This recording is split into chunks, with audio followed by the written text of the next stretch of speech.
and this is a flour that we talked about, right? And then so this kind of brownish powder is that's gluten.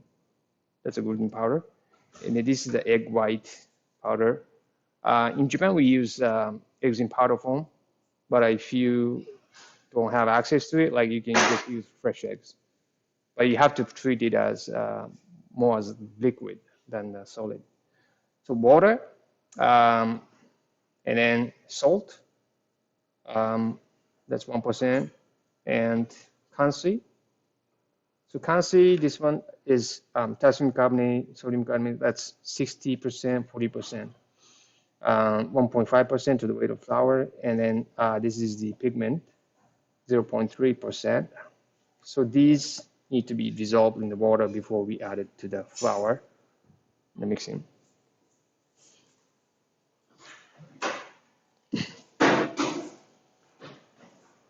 So so this is the machine we have, which is like Richmond 1 machine. This particular model you're looking at is a C certified. So for so EU countries, they require all products being imported to their countries to have this safety standard like C mark. And this machine has been tested, evaluated, and then modified to be certified for C mark. So yes, so this is C mark. So this is like ready to be shipped to EU countries, and like in fact, like we have a lot of customers using this machine in EU countries. So now we are dissolving the salt and kanshi, and it's kanshi and pigment, the water.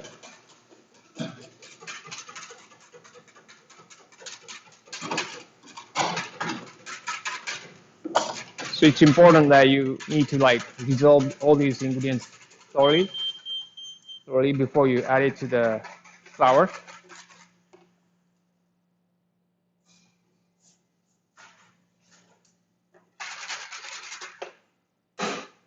So in mixing process, we're just adding this liquid, and adding liquid onto this mixer lid, which has small holes, and the liquid drip through the holes to be added to the flour a little by little.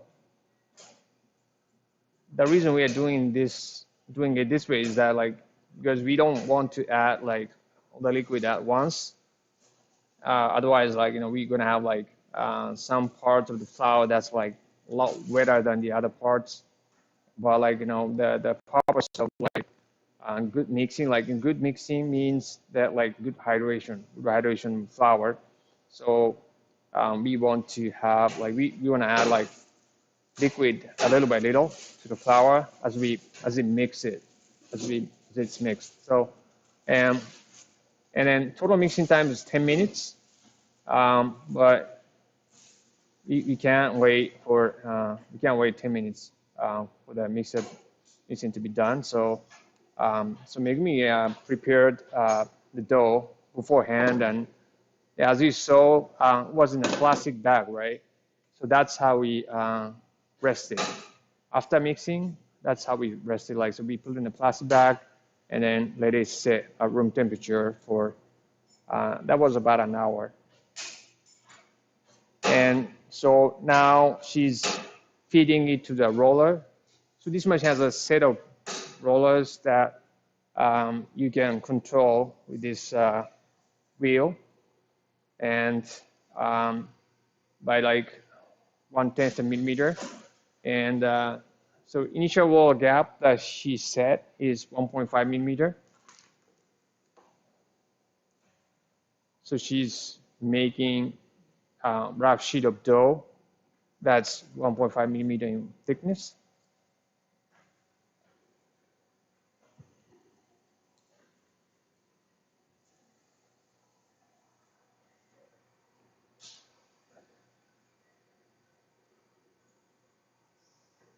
So as you can see, the dough is very yellow. So this is the kind of color that like maybe like people would expect like when they order Sapporo Miso Ramen. And if you add like eggs, I think it wouldn't bring out this bright yellow color. And if you're using flour that has probably like higher ash content, as we talked about, the color will be like darker yellow. So you should have proper ingredients to make these noodles.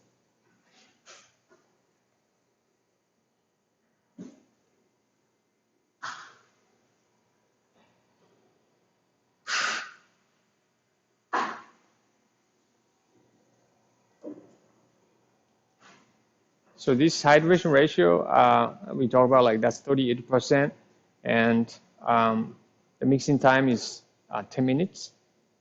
But like if you go over like 40% hydration ratio, then like the mixing time maybe like 5 minutes. So basically, like higher the hydration ratio, like more water you add, the shorter the mixing time, shorter you should mix. And for example, like Hakata ramen noodles, that's like low hydration ratio noodles. The total mixing time is like 15 minutes. So the less water, the longer you have to mix.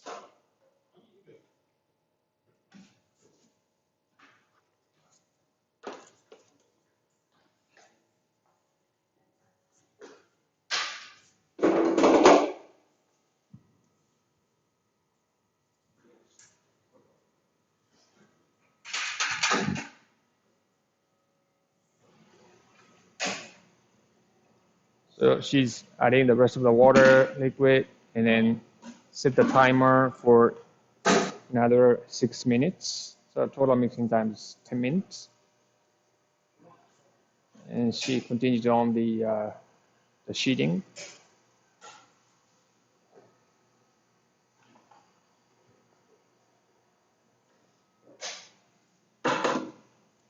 And the roller gap that she set was like 1.5 millimeter. And so after the first like sheeting, the dough that came out like it's still like pretty rough, like still pretty weak. And if you're here and then like kind of pull it sideways, it easily rips. But we want to make it harder, like we want to make it firm. So what we are doing now is like we are separating it into 2 sheets and then combining them through the rollers. And she set the roller gap to 2 millimeter, 2.0 millimeter.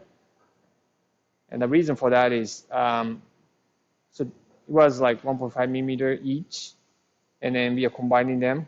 And so that's 1.5 plus 1.5 millimeters, like it's the equivalent of like 3 millimeter dough that's going in to the roller, right? And if it were like 1.5 millimeter roller gap, then that's too much, too tight.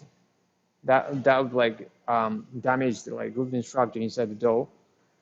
But we want to apply like just good amount of pressure to like kind of develop the gluten structure. And so we apply this rule called 70% rule. And so we just reduce the roller gap like thickness by 70%. So that was like 3 millimeter thickness dough that's going into the roller, and we reduce it by 70%, so 3 times 0.7 70%, and then 2.1 millimeter. But like just make it simple, like brought it down to 2.0 millimeter.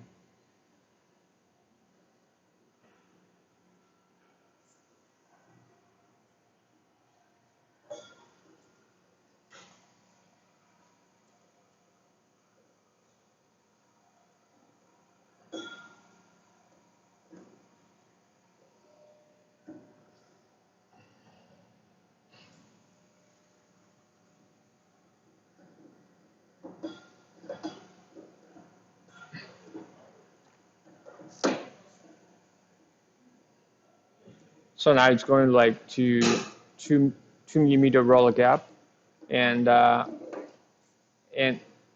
next round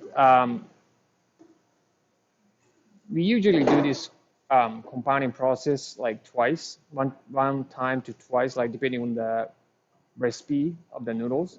Like for the second time, that was like 2 millimeter, and then like we are separating it into two sheets, and so each sheet is 2 millimeter, supposedly like 2 millimeter in thickness, and like we compounding them, and it's like 2 plus 2, 4 millimeter equivalent. The dough is like going through the roller. So again, like 70% roll, 4 plus times like 0.7, like 2.8, and round it up to 3.0 millimeter. So she set the roll gap to like 3 millimeter. So after the dough comes out, and up to this point, like we wanted to stick, combine the dough together, right? But like from this point on, we don't want the dough, the sheet of dough, to stick together. So we start dusting on the dough sheet. So we turn on the automatic duster, and of course, the more water the noodle contains, the more you have to dust to keep it from sticking. So you can control the like dusting volume.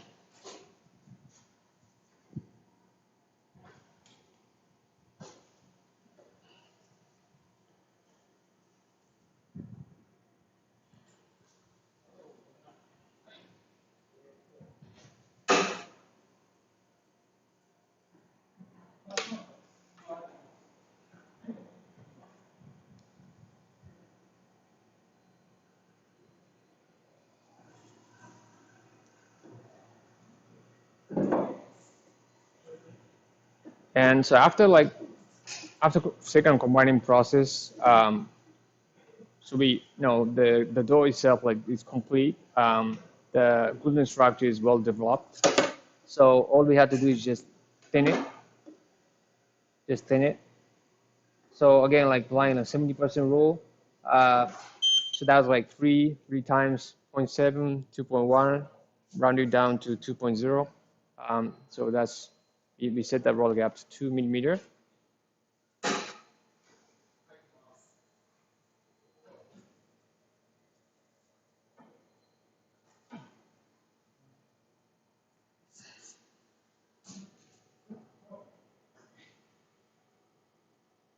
And this type of noodles is considered medium hydration ratio noodles, and high hydration ratio noodles, like over 40% hydration ratio. That's like a tsukemen, or like dipping noodles. We did it in the other class, and like some other types of noodles like udon, or like soba noodles. And so in that case, like we had to dust more, because it's easy. They'll be like easier to stick. And low hydration ratio noodles, like less than 30%, Hakata style ramen noodles, tonkotsu ramen noodles, we probably don't have to dust, because like they're pretty dry, and and now she's measuring the actual thickness, and then after it came out like 2 millimeter roll gap, that's like 2.7 millimeter. So actual thickness is bigger always, because it bounces back like after it's gone through the roller gap, the rollers, and so there's a difference of like 0.7 millimeter, and so we rolled it again like 1.5 millimeter.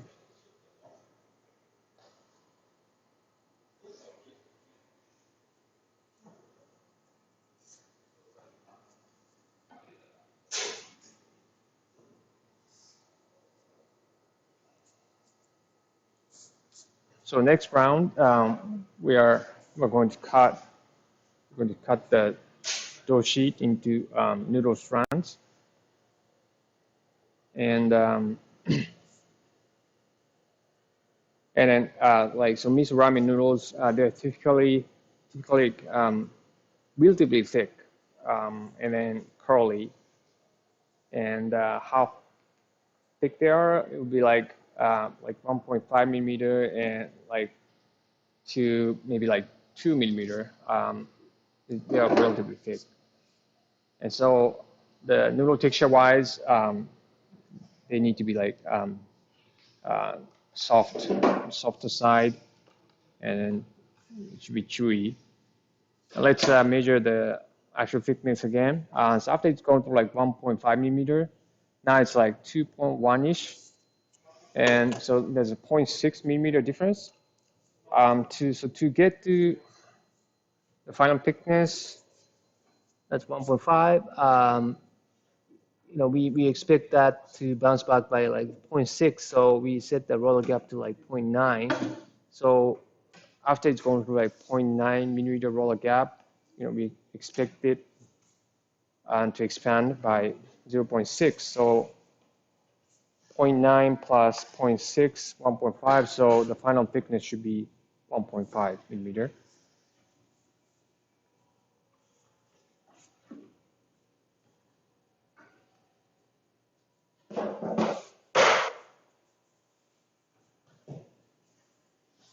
So the kind of cutter we use is this kind of like sliotar cutter, so that like the sheet of dough like go through between these rollers, like kind of sliters, and then like the dough comes out the other side, and like because we won't make them curly, like we set these kind of pots, they're like kind of silicone plates, and it's like dough, like noodles like stuck in between the silicone plates, and they get like kind of squeezed out, and then in the process they become curly.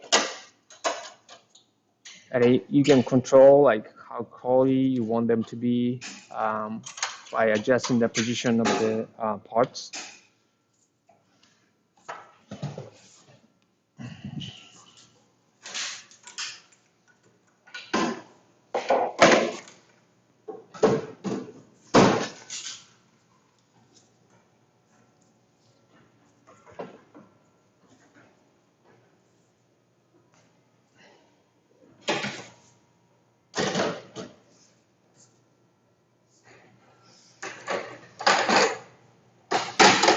So we are cutting it, and so we use this kind of like a low chair that you can sit on, and when you catch the noodles, and so we set the machine to cutter mode from roller mode to start cutting, and let's start.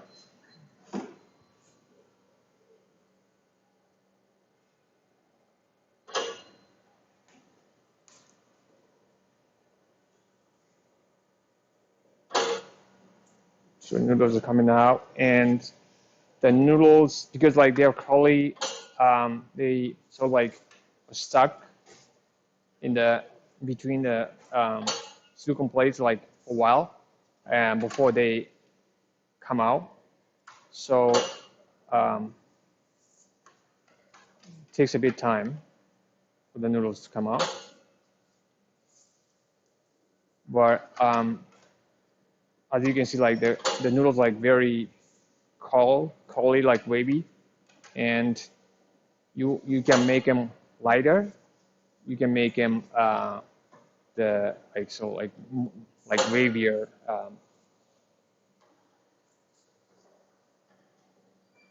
It's very easy. Like you can just like adjust the position of the parts, and then you can also like control the portion size, like serving size. Well, it's kind of like hard to like kind of like show you guys in these like cold noodles, but like basically you can just touch the this like length, the volume length,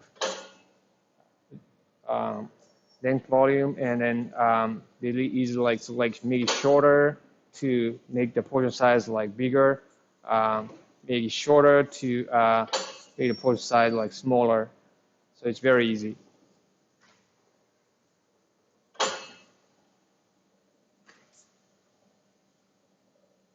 Yeah, so that's how like miso ramen noodles are made, and it's very easy.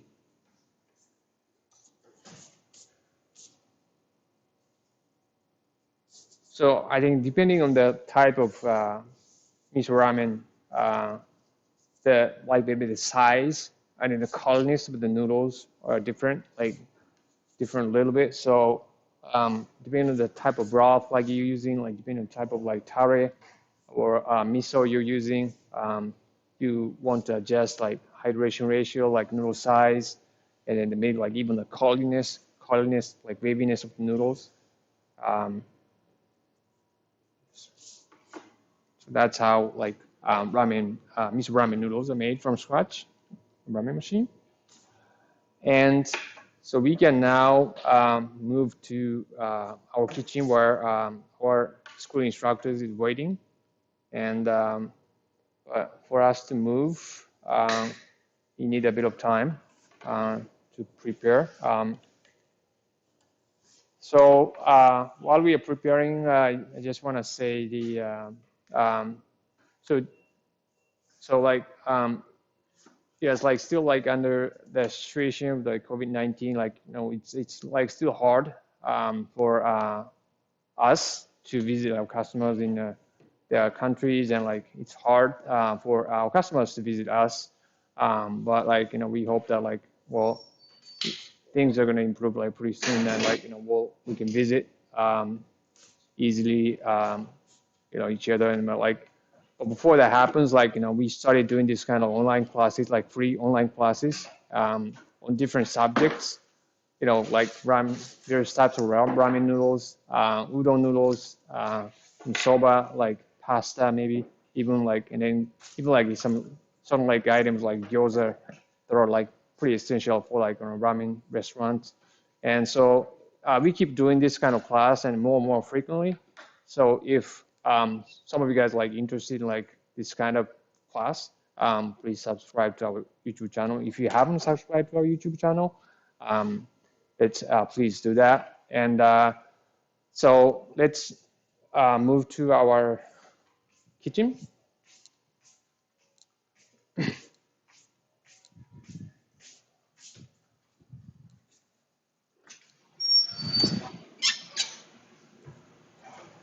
Okay, so this is our kitchen, and so usually like when we have like classes here, we have like up to like 8 students, and we limit the number of students to 8 because we have to have like kind of like one-on-one session. It's better for us to be able to like kind of accommodate like more to each student's needs, requests. So basically, like how our noodle school like work is that like because like each student had like his or her own like ideas like for what kind of ramen, like what kind of udon they want to serve. So we basically like help them reach their own recipes from scratch. So like we have everything, like we have like induction cookers, like bigger ones, like 10 of them. So each induction cooker is like be cooking like different ingredients individually, like in the pots, right? And then we're gonna have like tens of like different types, like motodari, like we talked about, flavored oil. We talked about like we make them from scratch, and then so each student can have like kind of like lab, like where they can play around like different ingredients, different components to reach their own like ramen recipes, like udon recipes. And so that's for like what we provide. And so basically like we teach the basics. We also like teach how to apply these basics and principles to create your own bowl ramen or like udon. So we hope that like you guys will like join us like pretty soon for our ramen school, like udon school here in Kagawa or like in Tokyo or even in Singapore. And so today we have two instructors, and first Mr. Ikeda. Mr. Ikeda is like has strong background in Chinese cuisine, and then he joined us like several years ago and been teaching udon school and ramen school in Kagawa headquarters. And because he has like background in Chinese cuisine, which is like related to like ramen, and so he let's say he could like teach like such things as like items like gyoza as well, like, which is like pretty essential part of ramen cuisine. So yeah, for those of you like who are interested like starting up like ramen restaurants, please feel free to like send him like questions. And so thank you, Mr. Ikeda.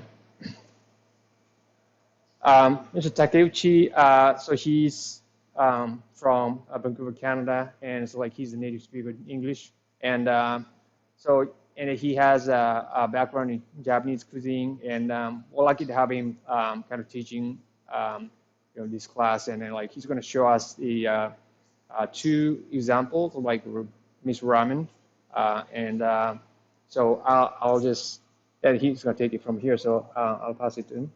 Thank you.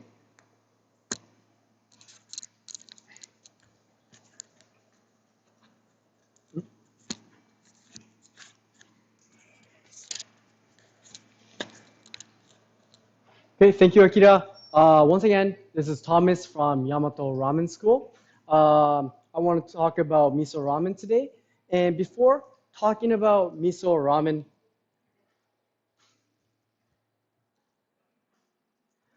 I want to talk about the miso itself. So miso is made with soybean, grain, some sort of grain, salt, and koji mold. So this is the key to miso because this koji mold is a fermentation starter. So by mixing these four ingredients and letting it rest for a certain period, it becomes miso. Now that miso is explained, I want to talk about the types of miso. The first type of miso is rice miso. This is the most common type of miso in Japan. And obviously, the mixture will be soybean, rice, salt, and koji mold. And there are two different types of rice miso. One is red miso, and another one is white miso. And the difference is the amount of soybean and rice. So red miso, darker color, has more soybean, and white miso has more rice. Okay? And the example is right here. This is white miso, and this is red miso.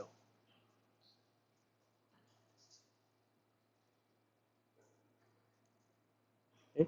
And the red miso usually has a stronger miso flavor, and it's a little bit sour and saltier. And the white miso is usually more mild and sweeter. And it's easier to eat, the white miso. And the second type is barley miso. Obviously, barley miso, the ingredients will be soybean, barley, salt, and koji mold. And number three, soybean miso, is going to be just soybean, salt, and koji mold. And lastly, mixed miso is just a mixture of these about three.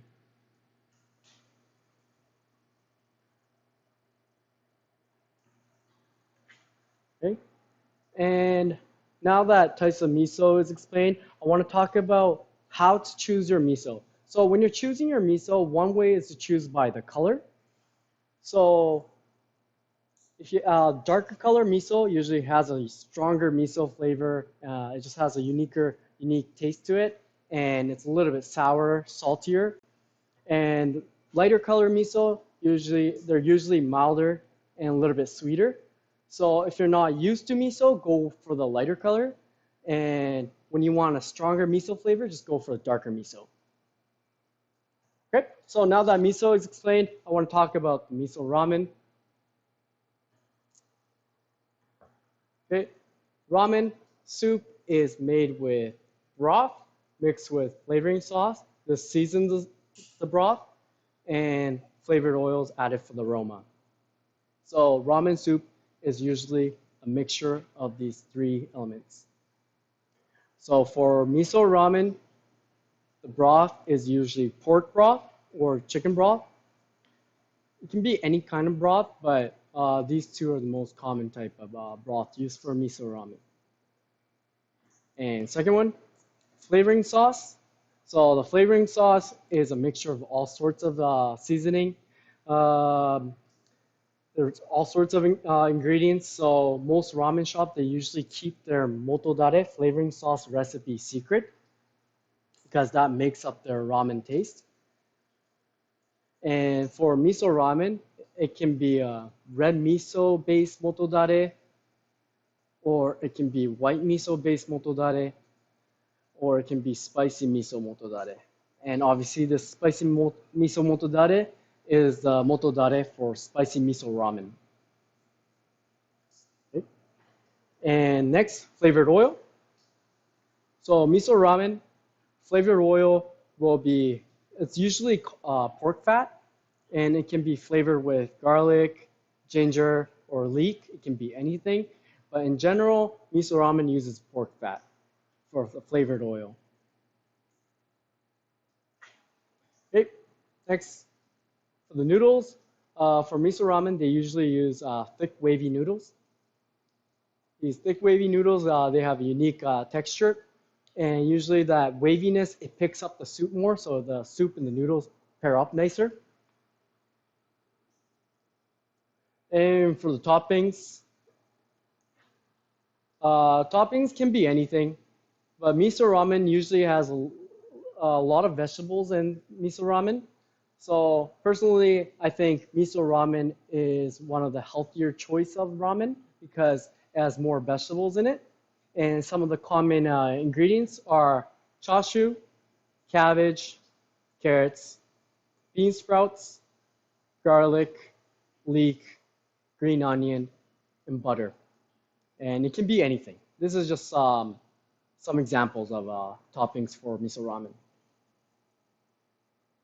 And next, I want to talk about the types of miso ramen. And one group of, so I can break up the types of miso ramen into two groups. One group will be regional miso ramen. So what this means is miso ramen made with specific types of miso.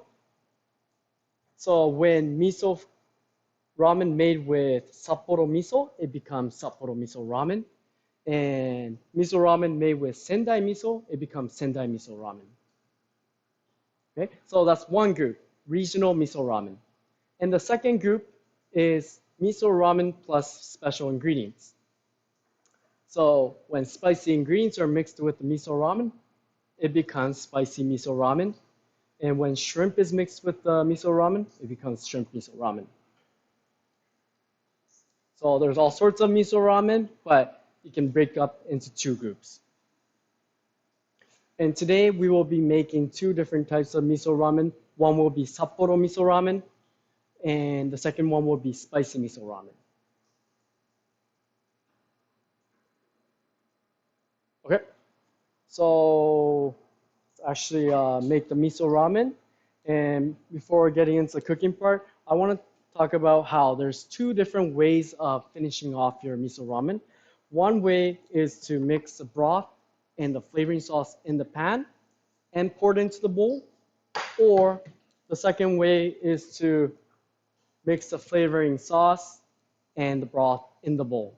So there's two different ways of making it. And we'll make the Sapporo miso ramen in the pan and spicy miso ramen in the bowl. Okay? So first, I want to make the Sapporo miso ramen. I want to talk about all the parts of this miso ramen. First of all, this is the miso motodare. There's about 15 types of ingredients in here. And the recipe, you can learn it at our ramen school, so if you're interested. Okay. And for miso motodare, because it's thick, we usually use ice cream scooper. Okay. And this is the flavored oil made with pork fat, and it's flavored with garlic.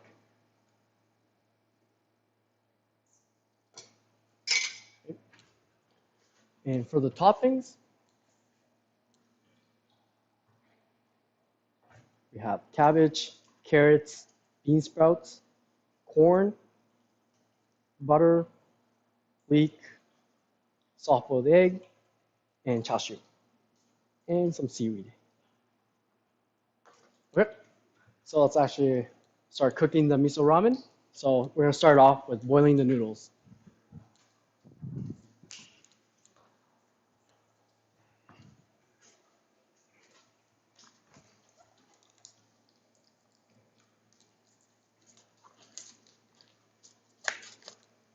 Okay, so we're going to use these wavy miso ramen noodles.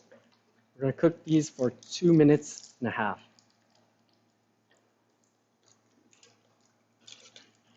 Make sure the boiling machine is rapidly boiling. And when you put in the noodles, for the first 5 or 10 seconds, make sure to mix and start the timer. Okay.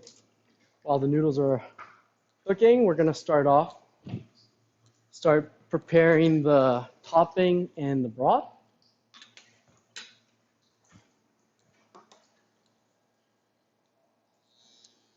So I'm gonna heat up the pan. 1 scoop of this lard, pork fat,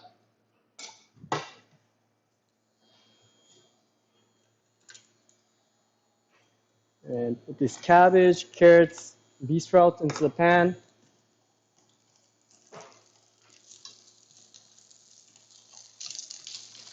Going to cook these vegetables.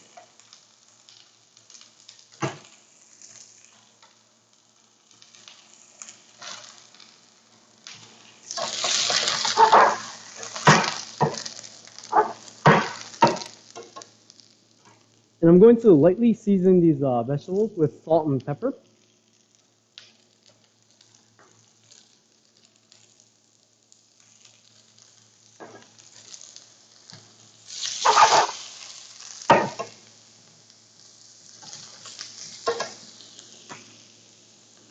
And once the vegetables are half cooked, I'm going to pour in this pork stock, pork broth.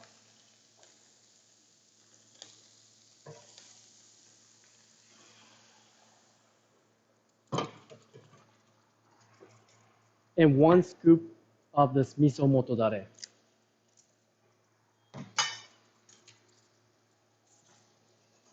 And mix the miso motodare with the broth.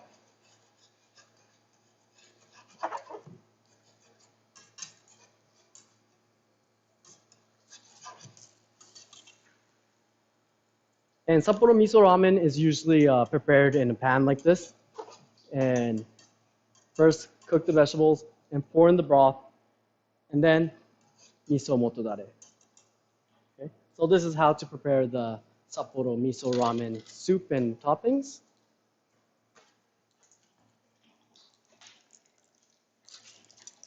The noodles are almost ready.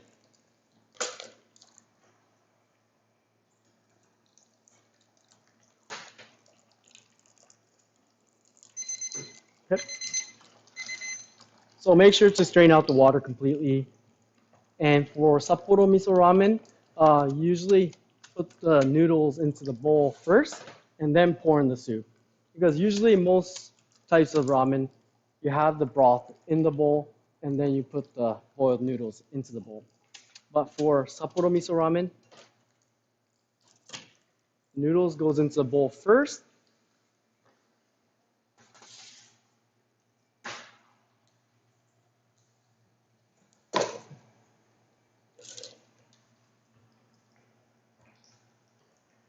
And pour in the soup. I like to pour in the soup first and then use a tong to put the vegetables in the middle.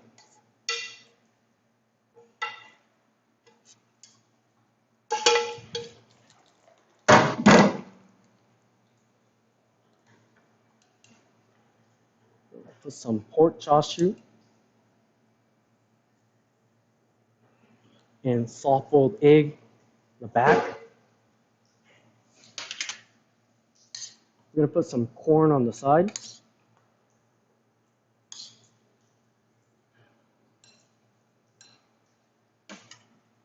And top it with some thinly sliced leek.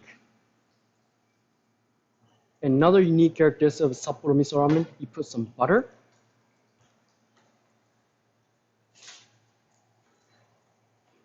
And lastly, I'm going to put some thinly sliced chili pepper on top for some red. So this is how to prepare your Sapporo Miso Ramen. Sorry, I forgot to put the seaweed in the back. So I'm going to put 2 sheets of this seaweed. Make sure there's a shiny side and the rough side. So make sure the shiny side is facing the customer. I'm just going to slide it in the back. So this is how to prepare your Sapporo style miso ramen.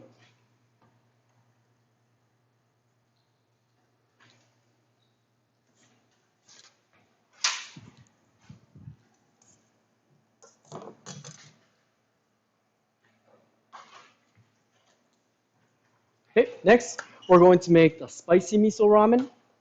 So first thing I want to first you have to boil the noodles. So I'm going to use a thicker one. This one's cut with number 16 cutter. Let's use these. Mix for the first 5 or 10 seconds, and start the timer. We're going to cook these for 3 minutes. Okay. So now I want to prepare the topping for the spicy miso ramen.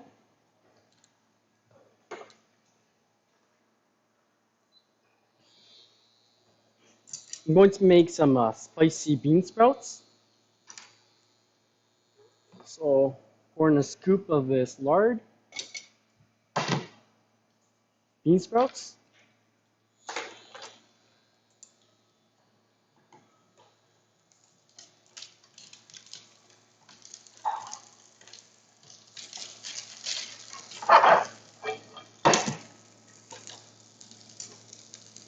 And I'm going to season the bean sprouts with salt and pepper.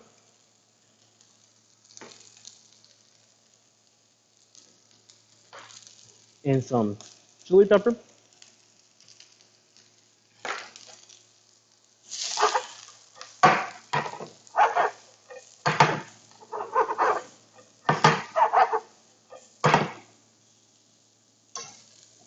Good. So that should be good enough. I want to keep the bean sprouts still crunchy, so that should be good enough. Okay, let's prepare the flavoring sauce for the miso ramen. Because it's spicy miso ramen, we're going to use spicy miso motodare. Okay, so I'm going to put 1 scoop of this spicy miso motodare.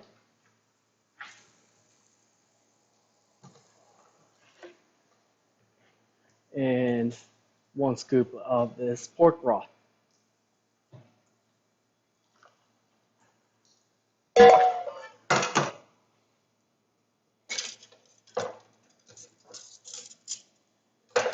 Let's use a whisk to mix the motodare and the broth together.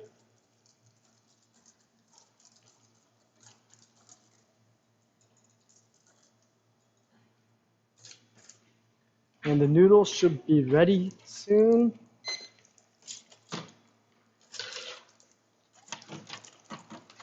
Okay, noodles are ready. Make sure to strain out the water completely. This water is going to dilute the soup, so completely remove the boiling water completely. Okay, put the noodles into the bowl.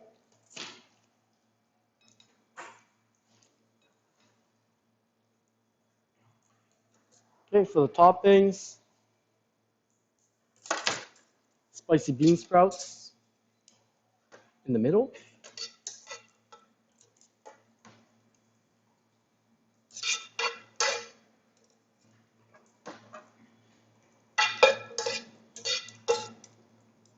Try not to overcook the bean sprouts. It's going to be too soggy.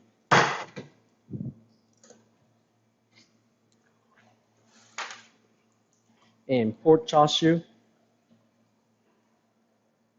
Soft boiled egg in the back. And some grilled baby corn. There's a nice texture. And for the green, thinly sliced green onion. And I'm going to top it with some thinly sliced chili pepper. And lastly, most important, chili oil.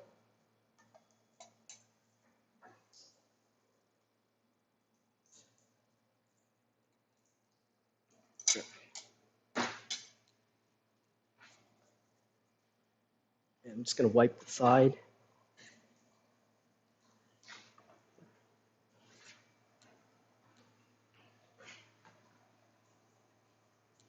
Okay, so this is how to prepare your spicy miso ramen.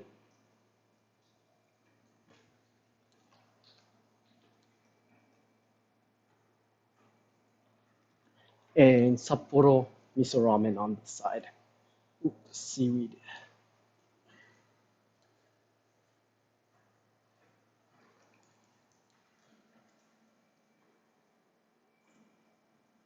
Translucent. Okay, so we have a question: how to make the noodles translucent? So a little bit. When you want to make your noodles translucent, you want to bring the hydration level higher.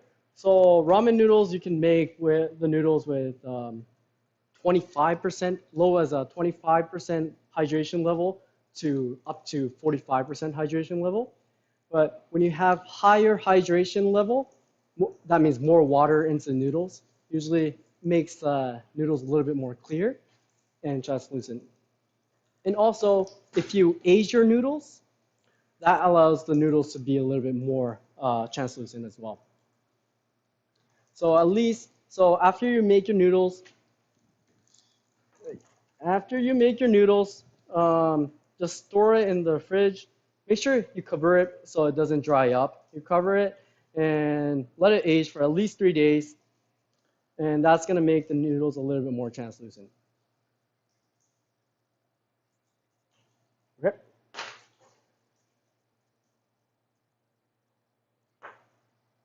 We have another question. Please make a class for Hakata noodles. We'll try to do that. And second question, I want to learn how to make the chicken broth.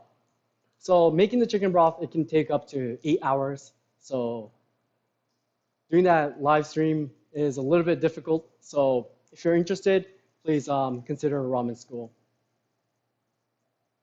And the second, another question, what region is the spicy ramen noodles from? I'm not quite sure where it started from. I don't think there's like a specific region for the spicy miso ramen. So it's just rather, I think it just started from a certain ramen shop. I'm not quite sure where it started from.